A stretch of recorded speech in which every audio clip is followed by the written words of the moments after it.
Hello everybody, welcome back to my YouTube channel. My name is Stephanie and I am here today to talk about my spring TBR. So just a little bit about me and my TBR history. So the first time I ever made a set TBR was in February and I killed it. I read 6 out of the 8 books on the TBR. March, I picked 8 books again, and as of right now, I have read 1 and I'm in the middle of reading a second one. So didn't do so hot on the TBR in March. Also, I went through a little mini reading slump, which I'll talk about a little more in my wrap-up video, but I read like half the amount of books this month that I normally read. And so I just have kind of, not forever, but at least for right now, I don't think monthly TBRs are gonna be the vibe. So I put together a spring TBR, a seasonal TBR, books that I want to get through, for the next couple of months, maybe 3 months. And then I'll make a summer one. And I think that's gonna just be more realistic for me. So some of these books are books that I just want to get to because I've been thinking about them. But some of these books to me give like a spring vibe, and they remind me of spring, and that's why I want to get to them. So I have a whole assortment here, tons of different genres. I'm only going to go through the ones that are currently on my physical TBR. I was looking at new releases and there aren't really any that I am super psyched on until the summer. So I didn't put any new releases on here, and I didn't put any like Kindle Unlimited books. These are just books that I physically have already that I want to get to this spring. So just gonna get into it. So to start off, I have 2 queer soccer romances. Obviously, soccer season, springtime, it just goes together perfectly. This is an adult one. This is Cleat Cute by Meryl Wilsner. So this is about they're professional soccer players. They play for the US women's national team. And one of them is a new soccer player and one of them is like a star soccer player. And the new soccer player has like idolized this star soccer player, and they start flirting and end up getting into a relationship. The cover itself is like such beautiful spring colors. So soccer romance, I feel like, is just perfect for this season. And then the other one that I have is a YA queer soccer romance. 2 boys, they are in high school, and one of them is openly out as queer and one of them is not. They are on the soccer team together. They start developing a friendship, and then like some discriminatory law comes up. It like threatens queer sports players in high school, for some reason, this law makes him have to come out, which doesn't really make sense to me, but I love a good queer YA romance. The cover is so cute. It just gives spring, and I love a good sports romance. So 2 queer soccer romances. Great way to start. Another romance that I want to read is Ready or Not by Cara Bastone. First of all, I mean, the cover is just like spring personified. This was my book of the month book for February. This is not a queer romance.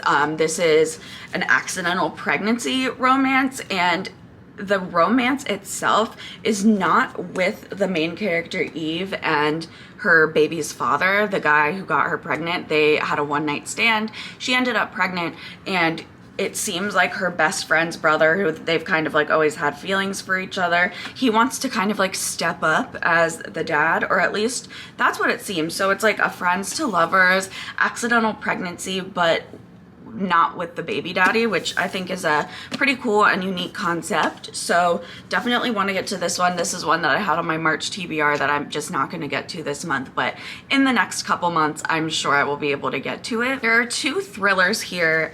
This one is Such a Lovely Family. There are cherry blossoms all over the cover. Cherry blossom season in DC happens in spring. It is at least locally, a super popular annual event that everyone goes to see the cherry blossoms. So very springtime. This is a domestic thriller that takes place in Washington, D.C. It's one of those like classic, it's a perfect family, a murder happens, everyone's suspicious. The cover just gives me springtime vibes. My girlfriend got this for me for my birthday, so I want to get to it as soon as possible. And then the other thriller that I have is Everyone Here is Lying by Sherry Lapina. This was a 2023 release, and honestly, the cover just kind of reminds me of spring, like the way the colors and I don't know, the fact that it's like outside, which duh, you can be outside in any season, but I don't know. Does anyone else feel like this gives springtime? But yeah, I got this last year and I don't really remember what it's about. Oh yeah, so basically it's about this guy who's having an affair and the woman ended it with him. He goes home, finds his 9-year-old daughter, loses his temper, and then hours later, the girl is determined missing. They're trying to figure out who took this girl, if it's connected to this whole affair that her dad had. A classic kind of domestic mystery thriller. Also, I just wanted to show the naked hardback because it is very pretty, even though I always read with my dust jackets on. Everyone Here is Lying. Looks like it'll be a good thriller. I love a good thriller. I love a thriller as a palate cleanser. I love a thriller just in general. Whenever I read a thriller, I get in this mood and I read like 3 thrillers in a row. So excited about that one. I have some adult fantasy here. This one is called In the Shadow Garden. I picked this because of the cover. It gives me springtime vibes, and so does gardening. This one is about 3 generations of witches in a family. They have magic. It says that they can cure any heartache. They make this potion, makes your worst memories disappear. It seems like 20 years prior, the town forgot an entire summer because they all, I guess, decided to erase the same bad memory. And so they erased this memory that someone died and disappeared, but no one can remember, or they know like logically because of like the news and stuff that someone died and disappeared in their town, but they can't remember it because they took this potion. The events start coming to light. They start remembering somehow, and it's basically just trying to figure out what happened. And I love that this is a magical realism thriller. I feel like that is rare. Like how often, I don't know, I don't often see a magical realism thriller.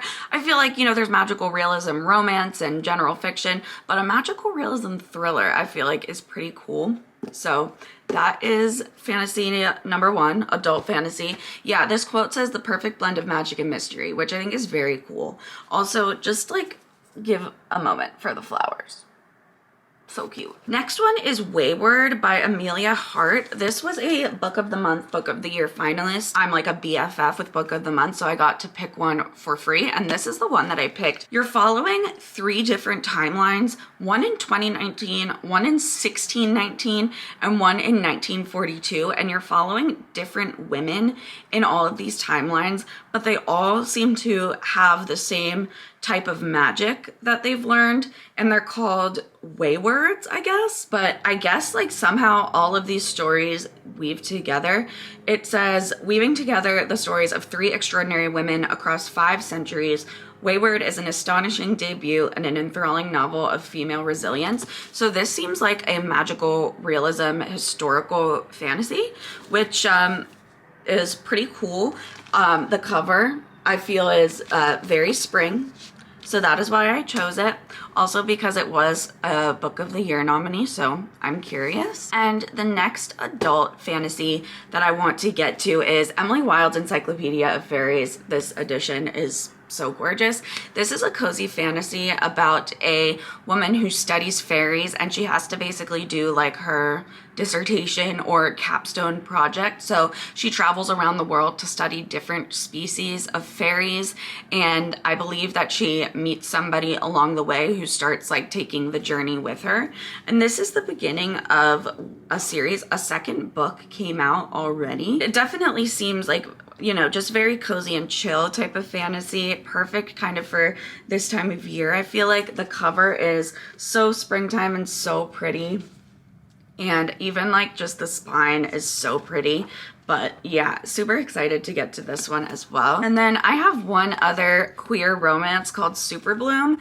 This is one that takes place at a spa.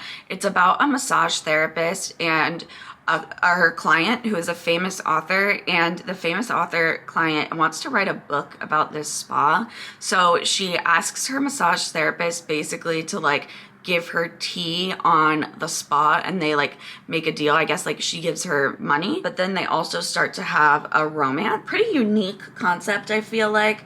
I feel like the colors just kind of give me spring. I don't know. There isn't really any other reason for it, but it also just like sounds like a good book. So want to get to that one. And then I have two YA fantasies. One's actually really more of a dystopian and one is a fantasy. So the first one that I want to read is The Prison Healer. This one is more so like I just want to read it. I've been thinking about it. I've had it on my shelf for a while and I've just like finally wanted to get to it. It doesn't really remind me of spring, but it's basically about this girl named Kiva, and she is able to heal people. So she works in this like high security lockdown prison as a healer. So there's like warring kingdoms, and she's in one kingdom, and the rebel queen from the other kingdom gets taken to the prison, and she is forced to keep her alive. Basically, there ends up being trials, and they're like elemental challenges, which I feel like is really cool.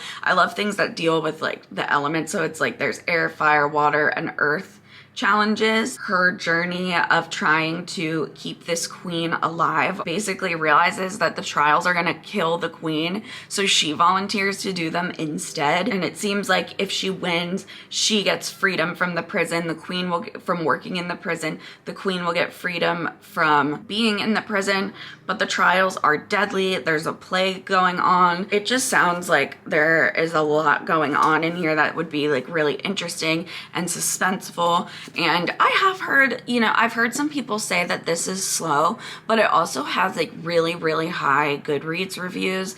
And I also, reading the back of the book, feel like I'm very interested in the storyline. So I think that I'm really gonna enjoy this. So I'm looking forward to this one. Last, this is the dystopian. So I got Scythe for my birthday as well. And this is a YA dystopian fantasy. Natural or accidental death is solved. There's no disease, no war, no hunger, and no death. So you can only be murdered. You can't die like of sickness. You can't die like in a car crash. You have to be killed.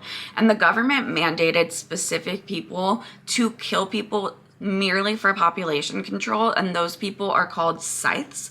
And it's basically about these two teenagers who are chosen to apprentice a scythe, and they have to learn how to take lives to control population, even though they don't want to. Yeah, they pick like randomly, I think, and you're just forced to be a scythe. And this is the first book in a trilogy. I love dystopian. I love YA dystopian. I have always been a Hunger Games girly, so I'm super excited for this one, and I will likely get to it sooner rather than later. That is everything on my spring TBR. I hope that you enjoyed this video, maybe found some new books that you want to read, and at the end of the season, I will check in and talk about which of these books that I've read and see how many that I got to. But thank you so much for watching. Subscribe if you like book videos, and have a great rest of your day.